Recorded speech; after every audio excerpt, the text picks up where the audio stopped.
almost breaking it in half. His face is contorted in anger. I jump away afraid, and since he was close I collide with his body. This close to him I can smell her perfume. I can see the lipstick stain on his neck. He must have come from her place. I am disgusted by his actions. That he would come to the house we turned into our home smelling like another woman. That he would blatantly disregard his vows and openly cheat on me with the same woman that broke him 10 years ago. The pain that cuts through my heart as I imagine them together is shattering. The image of him making love to her, touching her like he used to touch me, refuses to leave my mind. Instead it tears my already shredded heart. I step away from him and look at him defiantly. I want sign them exclamation excuse me. His eyes turn dangerously dark and waves of anger roll from him. The hairs on the back of my neck stand on end. I rethink my decision, but then I decide to stand firm. I couldn't allow him to destroy what we've built. I was strong enough to fight for our family. I said I want sign them. I hiss, glaring back at him. My heart may be broken, but I refuse to give up on him. To give up on our union. Miranda wasn't going to waltz back in and ruin everything I have built. I refuse to let that bitch win. Y'all sign them or I swear on the moon goddess I'll fucking destroy you. He growls. Do your worst, Darren. You can't break me any more than you already have. I stare at his handsome face, willing him to remember our love, to see past her deception and lies, to see the damage he was wreaking on my soul. But he doesn't, and I fear that just maybe he is already too far gone. Oh darling,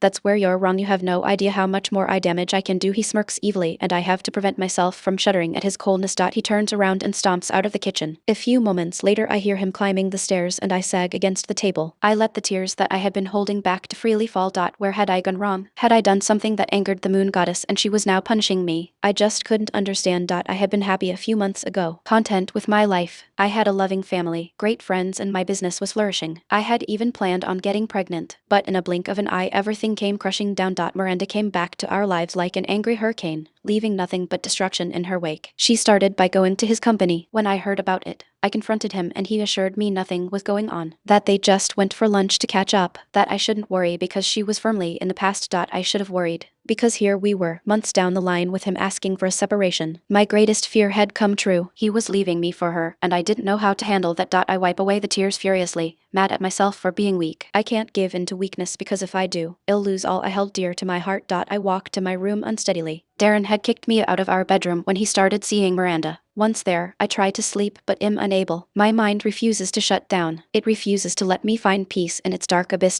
It was around 9 o'clock, so I knew she would be asleep. I get out of my room and tiptoe up the stairs and into her room. Knowing her bedroom like the back of my hand, I walk quietly to her bed. I sit on Crystal's small bed and run my finger through her soft locks. I inhale her scent, which calms me a little. I was too lost to realize that she wasn't fully asleep. Her bedside lamps turn on all of a sudden, and when she sees it's me, she screams. Get out of my room. Get out, she screeched. Daddy, she yells at the top of her lungs as if I was going to murder her. Darren burst through her door in seconds. He switches on the lights and scans for the intruder, only for his eyes to land on me. The worried look changes to murderous and he stalks towards me. Crystal runs to her father and holds him tight. Daddy, she scared me. I don't want her here. Make her leave, she mumbles into his pajama pant. Her whole body trembles as if she just met a monster and not her mother. It breaks my heart further that my own daughter no longer even refers to me as mommy. These days I've been relegated to just her, as if I were nothing but a servant. Darren's eye turns soft as he looks at our daughter. Go to my room, honey. I'll be there in few and then we can leave. That was the only thing we had in common nowadays. Our love for our daughter. A daughter who looked like the perfect mix of me and Darren. She has reddish brown hair, the red coming from me since I'm a redhead, the brown from her dad. She also has his obsidian eyes. Are we going to mommy, Miranda? I love staying with her, she says, her voice brimming with glee. Her excitement to see Miranda breaks my heart a little more. That's what she calls Miranda. She stopped referring to me as her mother months ago. She hasn't spoken to me or let me near her in months. My own daughter prefers another woman over me, just like Darren.